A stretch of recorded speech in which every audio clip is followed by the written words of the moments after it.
Hello, good morning friends. ನಾನು ನಿಮ್ಮ ತೋಟದ ಮನೆ ಶ್ರೀಧರ್. ನೋಡಿ, ಇದು ನಮ್ಮೂರು ಬೆಟ್ಟ, ದೊಡ್ಡಮ್ಮದೇವಿ ಬೆಟ್ಟ ಇದು. ಹಾಗೆ ಮುಂದೆ ಹೋದ್ರೆ ಹೊಸಕೆರೆ.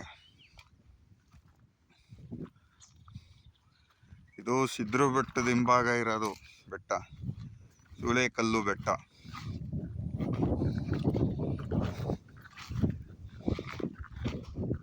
ಇದು ಹೊಸಕೆರೆ ಅಂತ. ಇದೆಲ್ಲ ಫಾರೆಸ್ಟು ಅಲ್ಲಿ ಕಾಣ್ತಾ ಇರೋದು.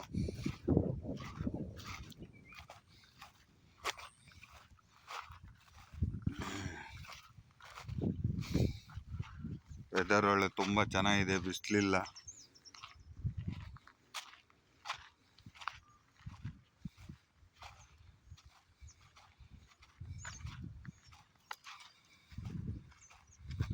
ಇದು ಹೊಸಕೆರೆ.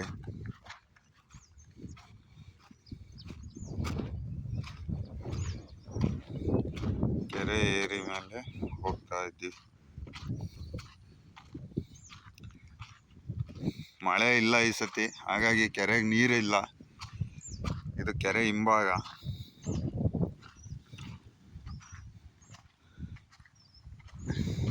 ಪೂರ್ತಿ ನೀರು ಖಾಲಿ ಆಗಿದೆ, ಸ್ವಲ್ಪ ಐತೆ ಅಷ್ಟೇ ತಳಭಾಗದಾಗ. ಅಂದ್ರೆ ಇದೊಂಥರ ಬೆಟ್ಟದ ತಪ್ಪಲು. ಸಿದ್ರು ಬೆಟ್ಟ ಮತ್ತೆ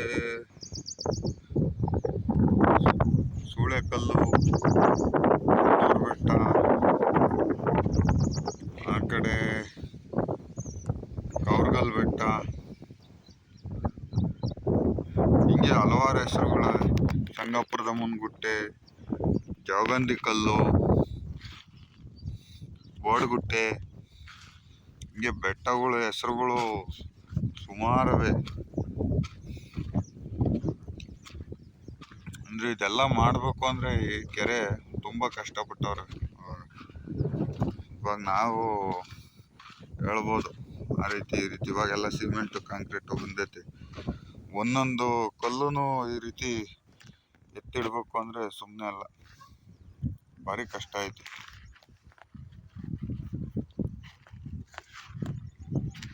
ಎಲ್ಲ ಕಲ್ಲಲ್ಲೇ ಮಾಡಿರೋದು ಏರಿ ಇದು, ನೋಡ್ಬೋದು ನೀವು.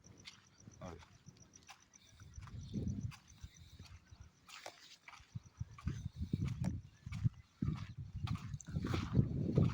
ಪ್ರತಿ ಒಂದೊಂದು ಕಲ್ಲೂ ಎತ್ತಿಡ್ಬೇಕಾದ್ರೆ ಭಾರಿ ಕಷ್ಟ ಐತಿ, ನೋಡ್ಬೋದು.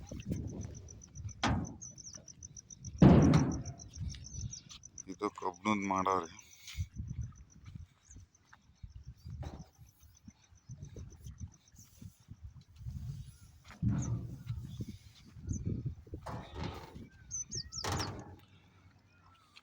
ನೀರು ನೋಡ್ರಿ, ಫುಲ್ ತಳ್ಕೊಳ್ತೋಗುತ್ತೆ. ಅಂದರೆ ಸ್ವಲ್ಪ ಮಳೆ ಬಂದರೆ ಸಾಕು, ಈ ಕೆರೆ ತುಂಬ್ತತೆ.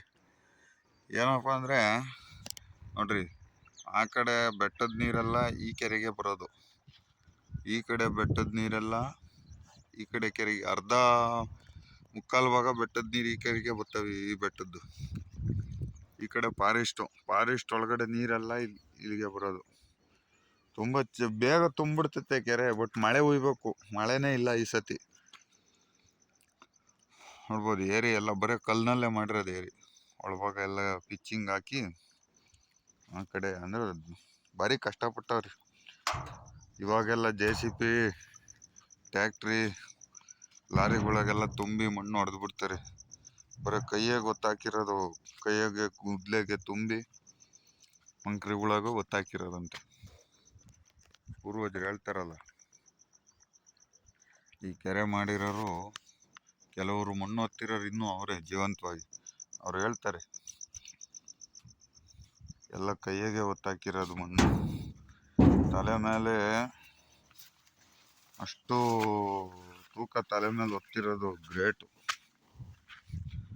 ವರ್ಷಾನುಗಟ್ಲೆ ನಡೆದೈತಂತ ಕೆಲಸ ಇದು. ಸುಮಾರು 1 ಕಿಲೋಮೀಟ್ರ್, ಒಂದು ಅರ್ಧ ಕಿಲೋಮೀಟ್ರ್ ಐತೆ ಏರಿ, ನೋಡ್ಬೋದು ನೀವು. ತಳಭಾಗ ಎಷ್ಟು, ಒಂದು 30 ಅಡಿ ಆಳ ಐತೆ ಕೆಳಗಡೆ, ಈ ಕಡೆ ಏರಿ ಹಿಂದೆ. ಇಷ್ಟು ಏರಿ ಹಾಕ್ಬೇಕು ಅಂದರೆ ಸುಮ್ಮನೆ ಹುಡುಗಾಟ ಅಲ್ಲ. JCPಗೆ ಈ ಕೆಲಸ ಮಾಡಬೇಕು ಅಂದರೂ ಇವತ್ತು ಒಂದು 3 ತಿಂಗಳು ಬೇಕು. JCPಗೆ ಮಾಡಬೇಕು ಅಂದರೆ ಕೈಯಾಗೆ ತಲೆ ಮೇಲೆ ಒತ್ತಾಕಿರೋದು ಅಂದರೆ ಗ್ರೇಟ್ ಅಲ್ವಾ.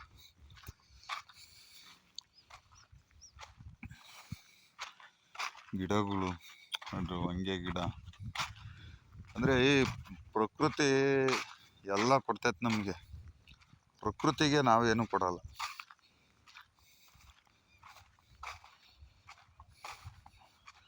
ಮಾನವ ಜನ್ಮ ಪ್ರಕೃತಿಗೆ ಏನು ಕೊಡಲ್ಲ.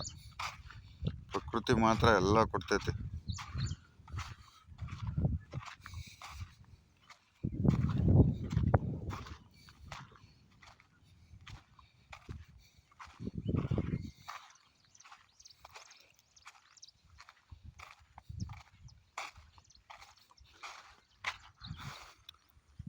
ಈ ಫಾರೆಸ್ಟ್ನವರು ಈ ನೀಲಗಿರಿ ಗಿಡ ಹಾಕೋದ್ರ ಬದಲು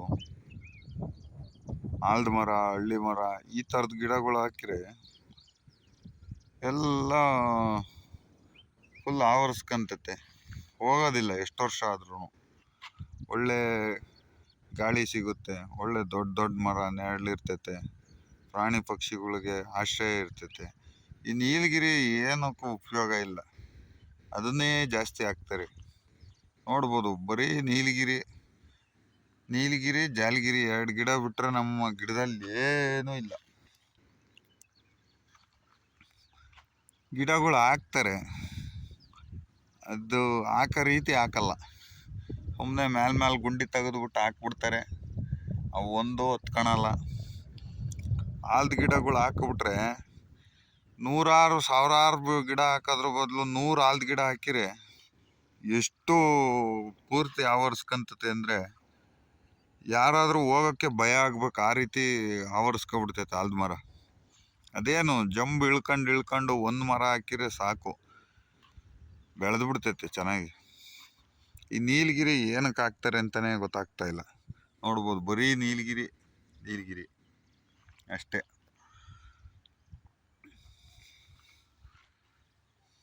ಹಳ್ಳಿ ಮರ, ಆಲ್ದ ಮರ ಹಾಕ್ಬೇಕು. ಫಾರೆಸ್ಟು ಭಾರಿ ಚೆನ್ನಾಗಿರುತ್ತೆ. ಆಲ್ದಣ್ಣು ಬಿಡ್ತವೆ, ಹಲಸಿನಣ್ಣು ಹಾಕ್ಬೇಕು, ಹಲಸಿನಣ್ಣು ಬಿಡ್ತವೆ. ಪ್ರಾಣಿಗಳು ಅವಾಗ ಫಾರೆಸ್ಟಾಗೆ ಇರ್ತವೆ. ನೋಡ್ಬೋದು, ಬರೀ ಫಾರೆಸ್ಟಲ್ಲಿ ಎಲ್ಲ ಅಷ್ಟೇ, ಬರೀ ನೀಲಗಿರಿನೇ.